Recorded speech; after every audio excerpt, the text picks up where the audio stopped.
You're listening to Wealthy-esque. We are a community of lawyers who believe that true wealth is having control of our time.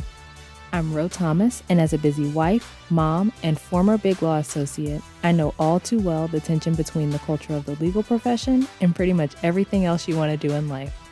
That's why each week I'm bringing you the information and tools you need to improve your money mindset and manage your money to create true wealth. Because ultimately, it's not about the money.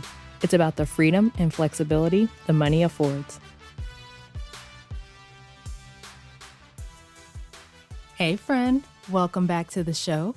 I hope you're doing well and having an amazing day so far.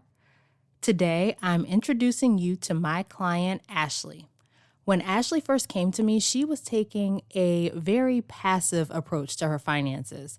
She built her confidence in her money skills and went from being passive about her money to taking action to achieve the goals she has for herself and her family during the time we were working together.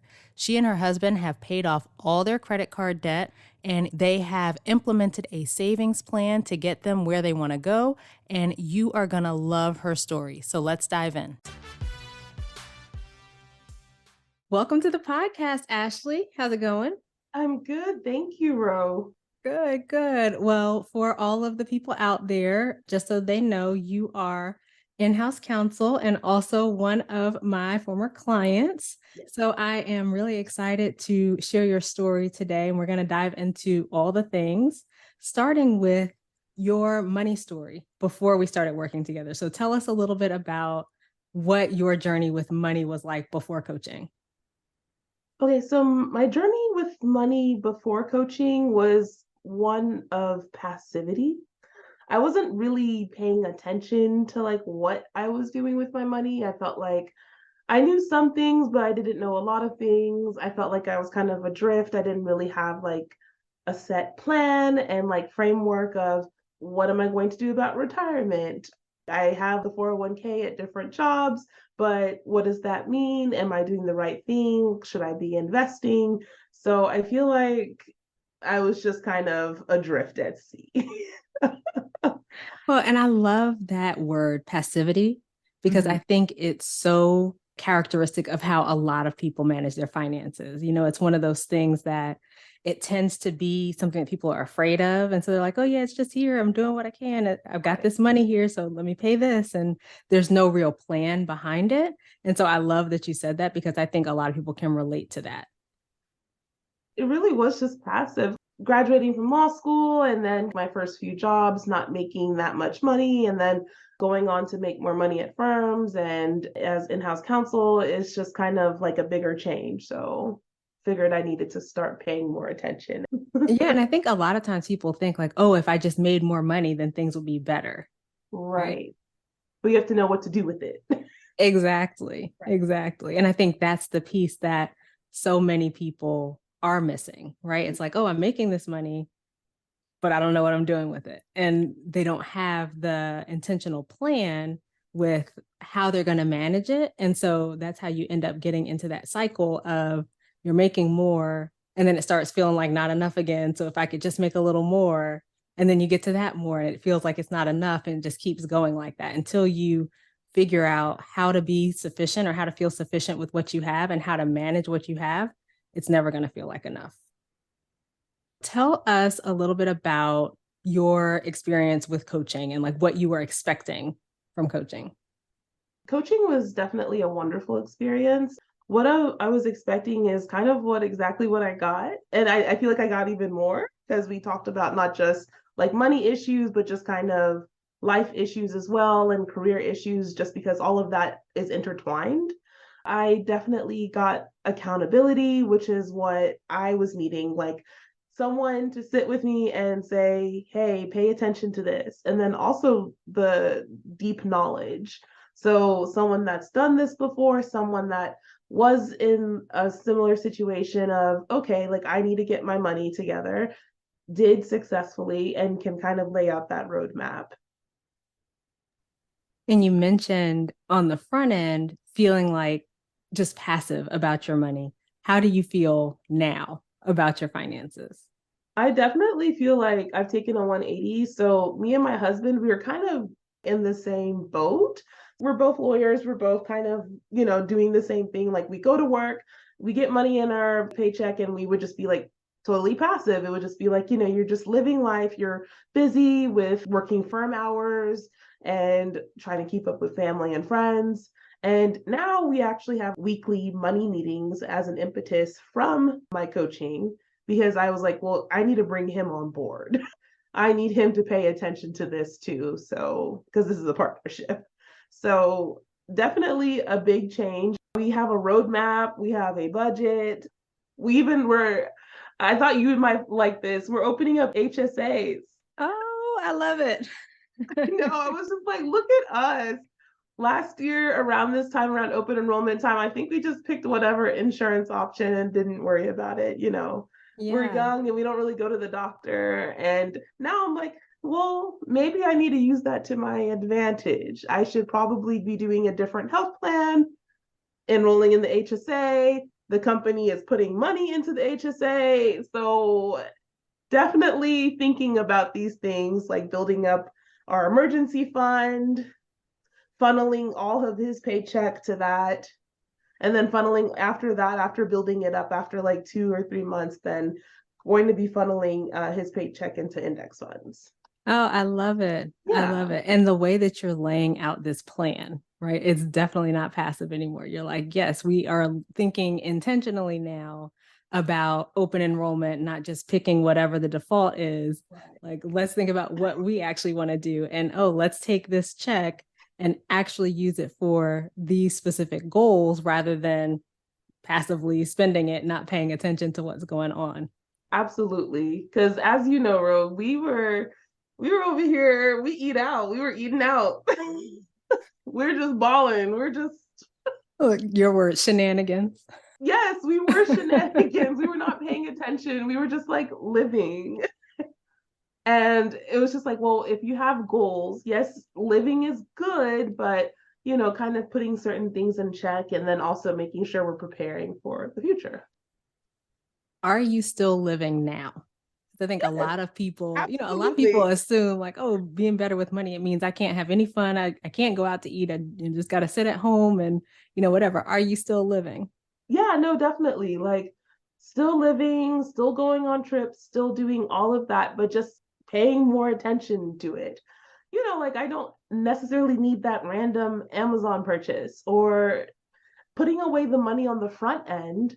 Like this is something that we did during coaching. So during coaching, I opened up a separate account for like entertainment, and that's been going better because I feel like at first I was like, I don't have money in my entertainment budget. I'm just gonna go over here. But we have been more disciplined with time. I feel like, we're building that muscle and paying more attention to it. And especially these last 2 months where we've been like putting Daniel's paycheck into another account has been really good. And even just the way that you're talking about, the plan and how you are building in the entertainment, right? Like using that separate account so that you can keep the entertainment in check and not kind of fudging it because, like you said, it would be like, oh, spent everything in this account. Let me just pull a little bit more over here. And so it's like using that account, more intentionally, being disciplined. And it sounds, you didn't say these exact words, but something that we talked about a lot, something that I talk about a lot are the trade-offs that you're making when you're spending money, right? So the more money that you spend on X thing, the less money you have available to spend on Y thing.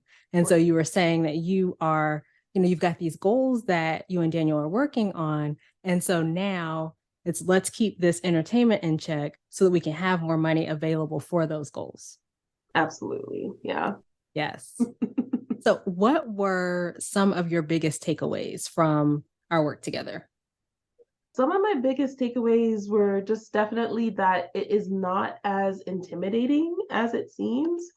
It's just that I am unfamiliar with this at this time and putting in the time, like, having the scheduled calls, just having the time to work at it really did wonders. So that's kind of the biggest takeaway that, I don't need to be scared of like, hey, I don't know like what index fund and what brokerage account to open. It's just kind of like action is better than no action. Yeah. I don't give like specific investment advice. I want to make sure Right. to make that clear. But I think a big part of it, and something that one of my other clients has said Mhm. recently, is like having that confidence to be able to look into the different things that are available and make the decision that's best for you. And I think that that's unbeatable, right? Like just having that confidence to make decisions for your finances, because so often people shy away from doing any of that because it feels scary. It feels overwhelming, unknown, right?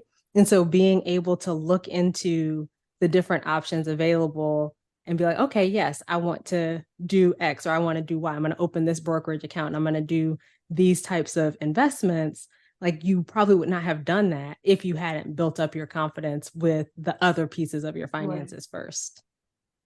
No, absolutely right. Because yeah, I wouldn't have been thinking about that because I probably wouldn't have had any, I wouldn't have known where there was room in the budget to put money into the brokerage There account you go. because I didn't have a budget because I wasn't thinking about it. Yeah, just different things. It all comes back to the budget. Yeah. Like I say, the budget is like the foundation, right? When you get your budget down, then it doesn't matter what your financial goals are. You're going to be able to accomplish them because you're able to manage your money the way that you want to and direct it intentionally to the different goals that you have. All right. So, as much or as little as you want to share, tell us where you are now with your Mhm. finances, like some of the things that you've been able to accomplish. Some of the things we've been able to accomplish, we've been able to save 15,000 for an emergency fund, and we're still building that.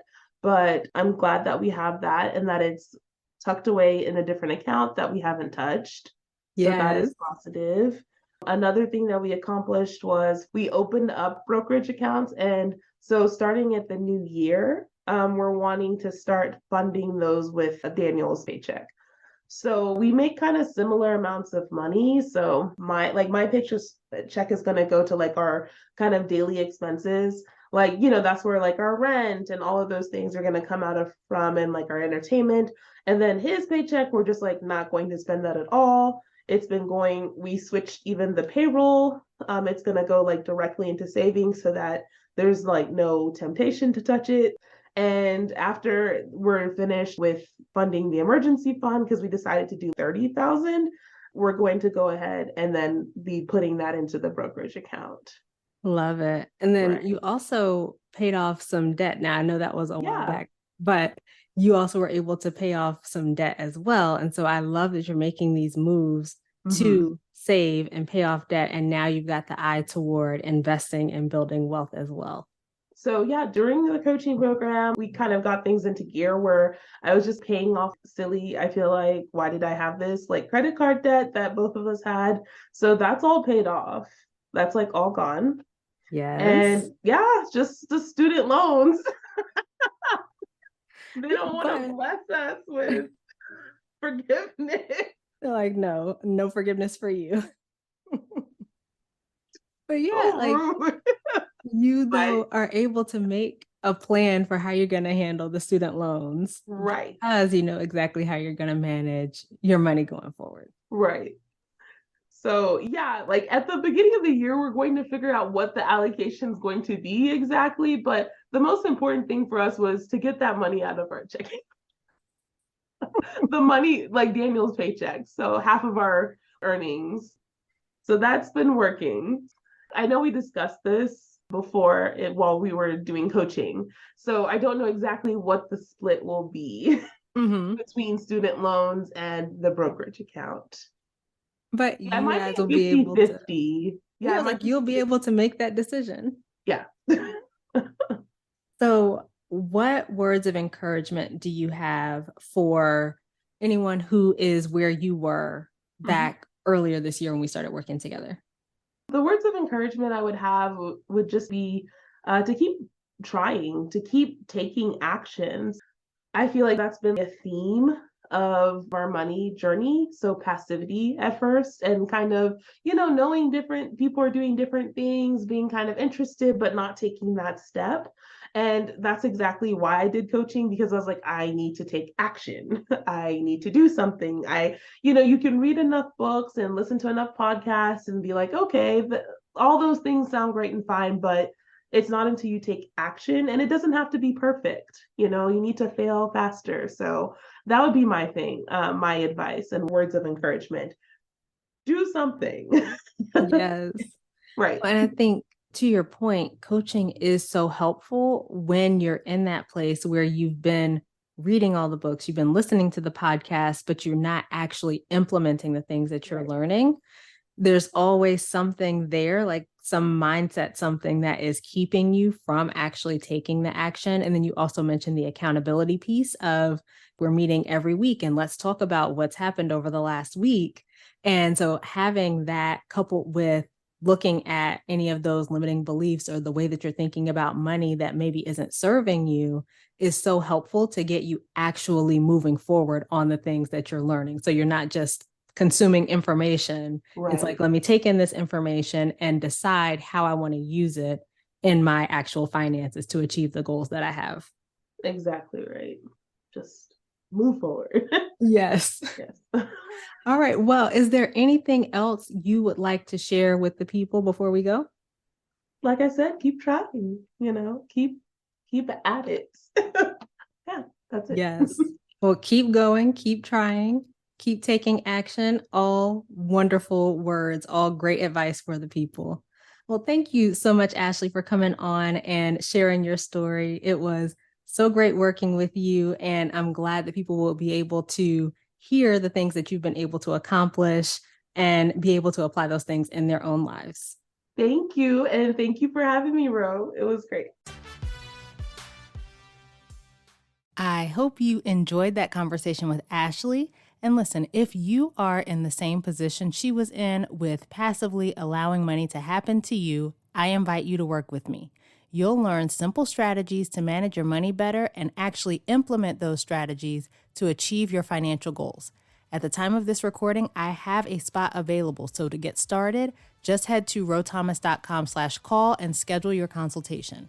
All right, that is it for this week's episode. Come connect with me on social media. You can find me on LinkedIn, Ro Thomas, and Instagram at I am Ro Thomas. Subscribe to the show and leave a review, both of which help more people to find it. And please think of a friend or two who could use this information, who might find Ashley's story inspiring, and share it with them. As we close out, friend, I pray that you take the information you learn here, apply it in your life, and open up to the realization that wealth is available to you. As you do that consistently, week after week, you'll continue to take steps to regain control of your time, build wealth, and live the life of freedom and choice you deserve. Talk to you later.